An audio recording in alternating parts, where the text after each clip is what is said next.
पराजय पर न्यूजीलैंडर खेलाड़ी केन विलियमसन भारत उपर एक बड़ विवृत्ति देइछन्ति। बंधुगण न्यूजीलैंड को परास्त कर पॉइंट टेबुल में भारत प्रथम स्थान अधिकार करिछि। ए पराजय पर केन विलियमसन आश्चर्यजनक वक्तव्य देथिले। से मध्य टीम इंडिया विषय एक बड़ कथा कहिसन्ति। हम आपनकु संपूर्ण खबर कहबो, तेणु शेष पर्यंत वीडियो को देखंतु। बंधुगण भारत ठारू लज्जाजनक परास्त हेबा परे केन विलियमसन कहिसन्ति ए अत्यंत कठिन प्रतियोगिता बोली से कहते। आमे जानिथिलु भारत दल शक्तिशाली एवं सेमाने आज भल क्रिकेट खेलिथिले।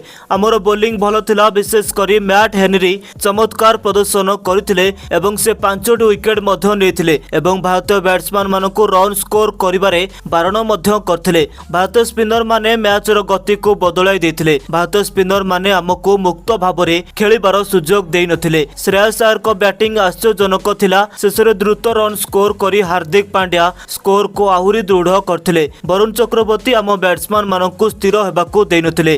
तांकर बोलिंग सतरे उत्कृष्ट थिला। आमे परास्त होइछु, किंतु लागुची या ठीक होइछि, कारण आमे जदि जीति जाइथांतु तो सेमीफाइनल रे ऑस्ट्रेलिया भलिया शक्तिशाली दल सहित खेलिथांतु। तबे दर्शक बंधु, आपनकु कोन लागुची चैंपियन ट्रॉफी रो एथर चैंपियन किए हेबो? आपनक मत गोटे कमेंट करन।